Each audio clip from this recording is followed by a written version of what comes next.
Noveena ey'obusasizi obutakoma olunaku olw'omusanvu. Nnya lya Paatiri n'erya Mwana n'erya Mwoyo Mutuukirivu. Amiina. Olwaleero ndeetera emyoyo naddala egiwa ekitiibwa era egigulumiza obusaasizi bwange. Emyoyo egyo gye gyasingira ddala okunyolwa olw'okubonaabona kwange ne ginsensera wala mu mwoyo. Gyo kye kifaananyi ekiramu eky'obusaasizi bwange. Emyoyo egyo giriyakaayakana nga girina okutangalijja okw'enjawulo mu bulamu obulijja. Tewali na gumu ku gyo guligenda muliro ogutazikira. Nditaasa buli gumu ku gyo mu ngeri ey'enjawulo mu ssaawa ey'okufa. Ayi Yezu asingira ddala okuba omusaasizi, ng'omutima gwo kwe kwagala kwennyini. Mu kisulo ky'omutima gwo ogwo okusingira ddala okuba omusaasizi, yaniriza emyoyo gy'abo mu ngeri ey'enjawulo abatendereza era abassaamu ekitiibwa obusaasizi bwo obusukkulumu. Emyoyo egyo gy'amaanyi ku lw'obuyinza bwa Katonda yennyini. Wakati mu kunyigirizibwa ne mu buzibu byonna gigenda mu maaso nga gyesize obusaasizi bwo era gyegasse ku ggwe, Ayi Yezu. Giwanirira abantu bonna ku bibegaabega byagyo. Emyoyo egyo tegiriramulwa na bukambwe, naye obusaasizi bwo buligiwambaatira nga giva mu bulamu buno obw'oku nsi. Ayi Kitaffe ataggwaawo, tunuuliza ekisa emyoyo gy'abo abagulumiza era abassaamu ekitiibwa embeera yo esingira ddala okutendebwa ku ggwe. Eyo nga bwe busaasizi bwo obutakoma era ababikkiddwa mu mutima gwa Yezu okusingira ddala okuba omusaasizi. Emyoyo egyo y'Evvanjiri ennamu. Emikono gyagyo gijjudde ebikolwa eby'ekisa, n'emitima gyagyo gibooga essanyu nga gikuyimbira okuyimba olw'obusaasizi. Ayi ggwe ali waggulu ddala, nkusaba Ayi Katonda ogirage obusaasizi bwo ng'osinziira ku ssuubi ne ku bwesigwe bwe gikuteekamu. Leka ebyo Yezu bye yasuubiza bituukirire mu gyo.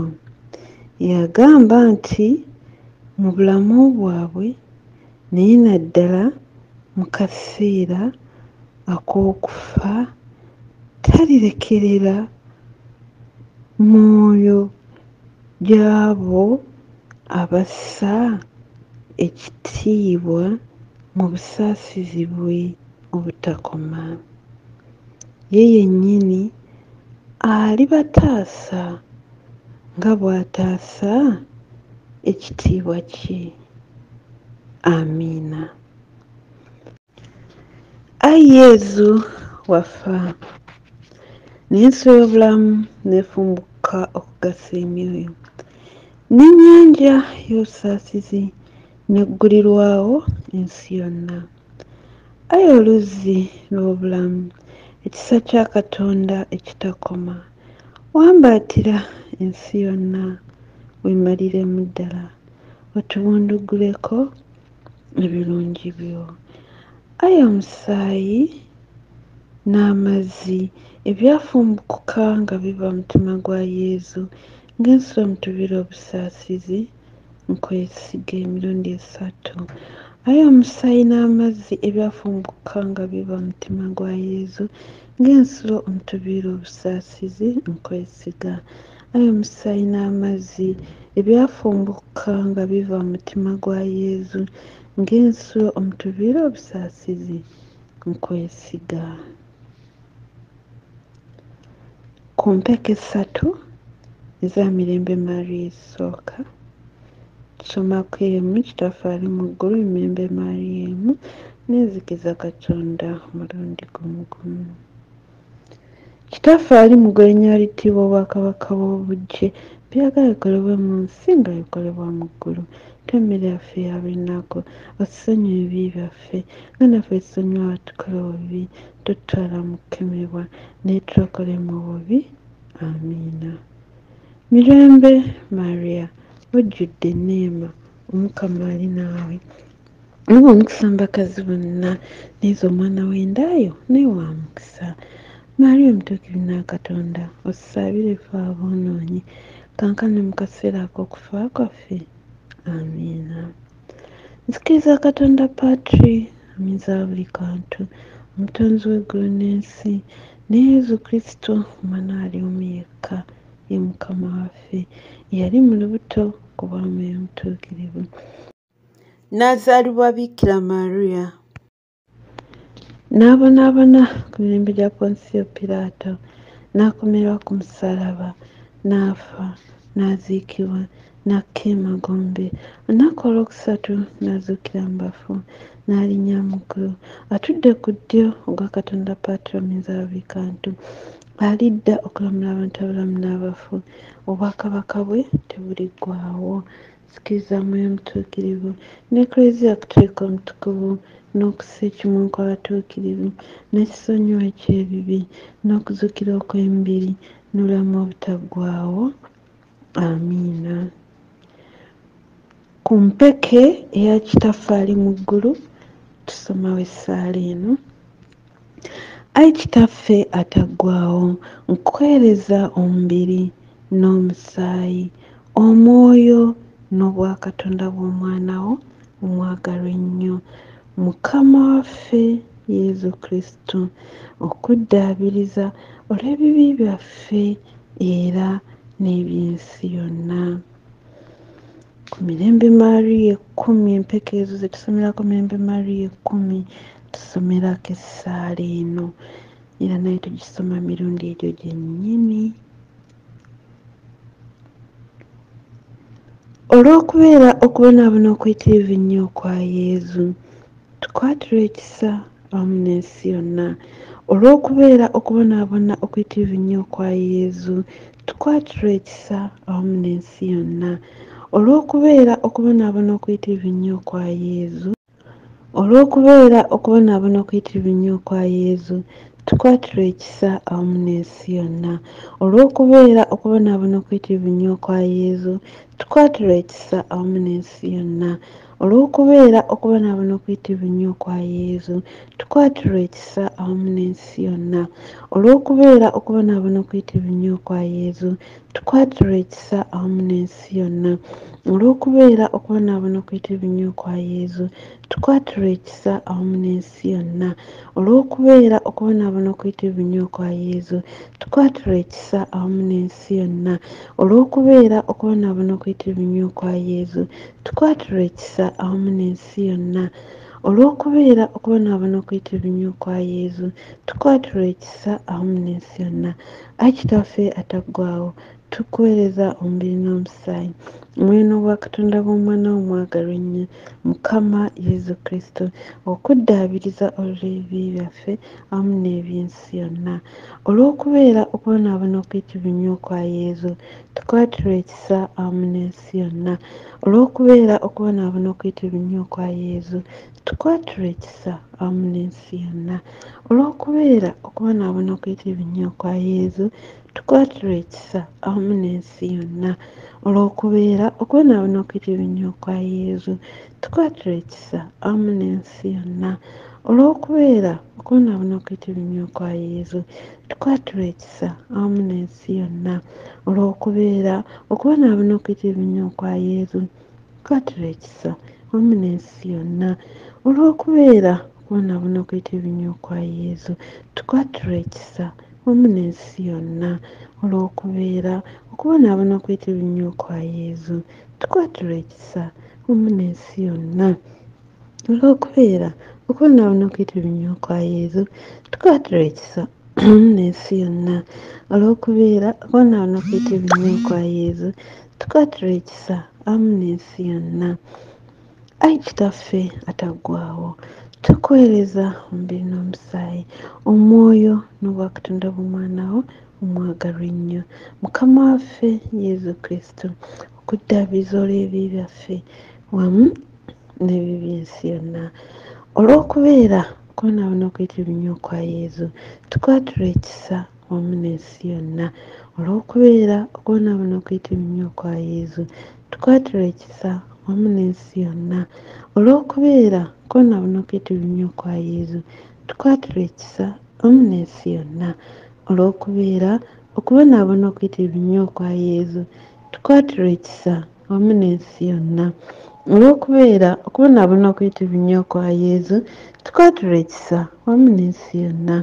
Olw'okubeera okubonaabona okuyita ebinnyo kwa yezu tukwatirwa ekisa wamu n'ensi yonna. Olw'okubeera okubonaabona okuyita ebinnyo kwa yezu tukwatirwa ekisa wamu n'ensi yonna. Olw'okubeera okubonaabona okuyita ebinnyo kwa yezu tukwatirwa ekisa wamu n'ensi yonna. Olw'okubeera okubonaabona okuyita ebinnyo kwa yezu tukwatirwa ekisa wamu n'ensi yonna. Olw'okubeera okubonaabona okuyita ebinnyo kwa yezu tukwatirwa ekisa wamu n'ensi yonna. Ayi kitaffe ataggwaawo, tukuweereza omubiri n'omusaayi omwoyo n'obwakatonda by'omwana wo omwagalwa ennyo mukama waffe yezu kristo okuddaabiriza olw'ebibi byaffe awamu n'eby'ensi yonna. Olw'okubeera okubonaabona okuyita ebinnyo kwa yezu tukwatirwa ekisa wamu n'ensi yonna. Olw'okubeera okubonaabona okuyita ebinnyo kwa yezu tukwatirwa ekisa wamu n'ensi yonna. Olw'okubeera okubonaabona okuyita ebinnyo kwa yezu tukwatirwa ekisa wamu n'ensi yonna. Olw'okubeera okubonaabona okuyita ebinnyo kwa yezu tukwatirwa ekisa wamu n'ensi yonna. Olw'okubeera okubonaabona okuyita ebinnyo kwa yezu tukwatirwa ekisa wamu n'ensi yonna. Olw'okubeera okubonaabona okuyita ebinnyo kwa yezu tukwatirwa ekisa wamu n'ensi yonna. Olw'okubeera okubonaabona okuyita ebinnyo kwa yezu tukwatirwa ekisa wamu n'ensi yonna. Olw'okubeera okubonaabona okuyita ebinnyo kwa yezu tukwatirwa ekisa wamu n'ensi yonna. Olw'okubeera okubonaabona okuyita ebinnyo kwa yezu tukwatirwa ekisa wamu n'ensi yonna. Olw'okubeera okubonaabona okuyita ebinnyo kwa yezu tukwatirwa ekisa wamu n'ensi yonna. Ayi kitaffe ataggwaawo, tukuweereza omubiri n'omusaayi omwoyo n'obwakatonda bw'omwana wo omwagalwa ennyo mukama waffe yezu kristo okuddaabiriza olw'ebibi byaffe wamu n'eby'ensi yonna. Olw'okubeera okubonaabona okuyita ebinnyo kwa yezu tukwatirwa ekisa awamu n'ensi yonna. Olw'okubeera okubonaabona okuyita ebinnyo kwa yezu tukwatirwa ekisa wamu n'ensi yonna. olw'okubeera okubonaabona okuyitirivu ennyo kwa yesu tukwatula ekisa awamu n'ensi yonna olw'okubeera okubonaabona okuyitirivu ennyo kwa yesu tukwatula ekisa awamu n'ensi yonna olw'okubeera okubonaabona okuyitirivu ennyo kwa yesu tukwatula ekisa awamu n'ensi yonna olw'okubeera okubonaabona okuyitirivu ennyo kwa yesu tukwatula ekisa awamu n'ensi yonna olw'okubeera okubonaabona okuyitirivu ennyo kwa yesu tukwatula ekisa awamu n'ensi yonna olw'okubeera okubonaabona okuyitirivu ennyo kwa yesu tukwatula ekisa awamu n'ensi yonna olw'okubeera okubonaabona okuyitirivu ennyo kwa yesu tukwatula ekisa awamu n'ensi yonna olw'okubeera okubonaabona okuyitirivu ennyo kwa yesu tukwatula ekisa awamu n'ensi yonna. Ng'omaliriza osoma Ayi Katonda, osoma essaala eno emirundi 3. Ayi Katonda omutuukirivu, ayi nannyini buyinza omutuukirivu, ayi ggwe ataggwaawo omutuukirivu, tukwatula ekisa otusaasire wamu n'ensi yonna. Ayi Katonda omutuukirivu, ayi nannyini buyinza omutuukirivu, ayi ggwe ataggwaawo omutuukirivu, tukwatula ekisa otusaasire wamu n'ensi yonna. Ayi Katonda omutuukirivu, ayi nannyini buyinza omutuukirivu, ayi ggwe ataggwaawo omutuukirivu, tukwatula ekisa otusaasire wamu n'ensi yonna. Yezu nkwesiga, Yezu nkwesiga, Yezu nkwesiga. Amiina. Amatendo ag'obusaasizi bwa Katonda obutakoma. Okwagala kwa Katonda kimuli, obusaasizi kye kibala. Buli muntu abuusabuusa asome ebyamagero by'obusaasizi bwa Katonda alyoke akkirize. Obusaasizi bwa Katonda obukulukuta nga buva mu kitiibwa kya Katonda Kitaffe nkwesiga. Obusaasizi bwa Katonda ekyamagero kya Katonda ekitakoma nkwesiga. Obusaasizi bwa Katonda ekyamagero ekitategeerekeka nkwesiga. Obusaasizi bwa Katonda ensulo efumbukuka okuva mu kyamagero kya Trinita omutuukirivu ennyo nkwesiga. Obusaasizi bwa Katonda ekyamagero ekitategeerekeka magezi g'abantu oba bamalayika nkwesiga. Obusaasizi bwa Katonda oluzzi omutuviira obulamu bwonna n'essanyu nkwesiga. Obusaasizi bwa Katonda obulungi okusinga eggulu nkwesiga.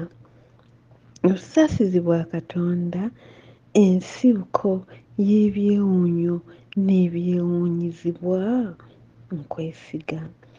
Obusaasizi bwa Katonda obubugiriza ensi yonna nkwesiga. Obusaasizi bwa Katonda obukkirira ku nsi mu kigambo eyeefuula omuntu nkwesiga. Obusaasizi bwa Katonda obukulukuta okuva mu kiwundu ekiggule ky'omutima gwa Yezu nkwesiga. Obusaasizi bwa Katonda obutuviira mu mutima gwa Yezu naddala aboonoonyi nkwesiga. Obusaasizi bwa Katonda ekyamagero ekirabikira mu kussaawo ositiya entukuvu nkwesiga. Obusaasizi bwa Katonda obulabikira mu kutandikawo eklezia omutukuvu nkwesiga. Obusaasizi bwa Katonda mu sakalamento ettukuvu ery'abatisimu nkwesiga. obusaasizi bwa Katonda obutufuula abatuufu nga tuyita mu Yesu Kristo nkwesiga. Obusaasizi bwa Katonda obubeera bwaffe obulamu bwaffe bwonna nkwesiga. Obusaasizi bwa Katonda obutuwambaatira naddala mu kaseera ak'okufa nkwesiga. Obusaasizi bwa Katonda obutuwa obulamu obutaggwaawo nkwesiga.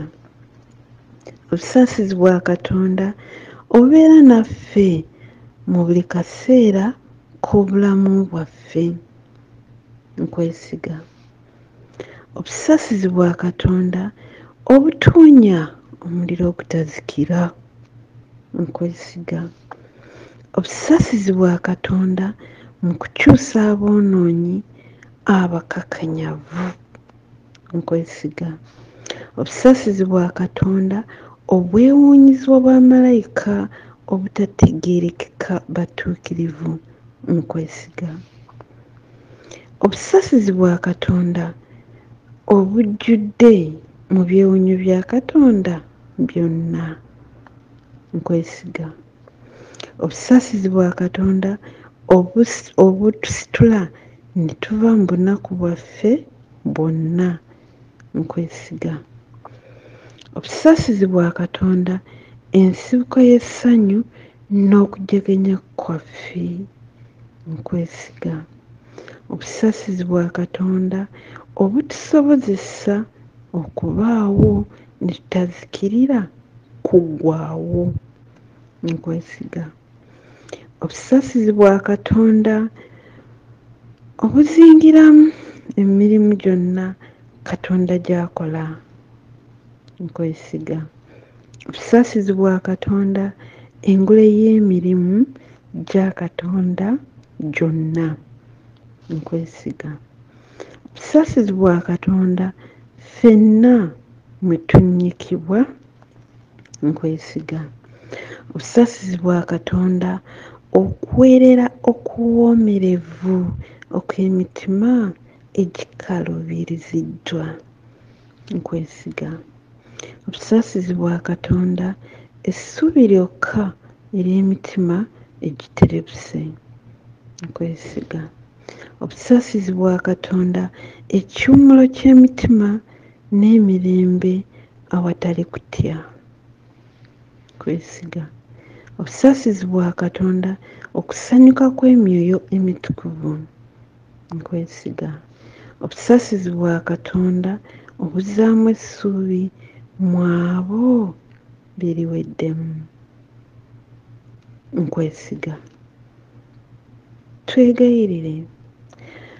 Ayi Katonda ataggwaawo, ng'obusaasizi obutakoma era enkuluze y'okukubagiza okutaliiko kkomo, tunuuliza ekisa era oyongere obusaasizi bwo mu ffe mu budde obuzibu, tuleme kuggwaamu maanyi era tuleme kuterebuka, wabula n'obumalirivu obungi tusobole okwesanga bulijjo mu ekyo gwe ky'oyagala ekitukuvu, ekyo nga kwe kwagala era bwe busaasizi bwennyini.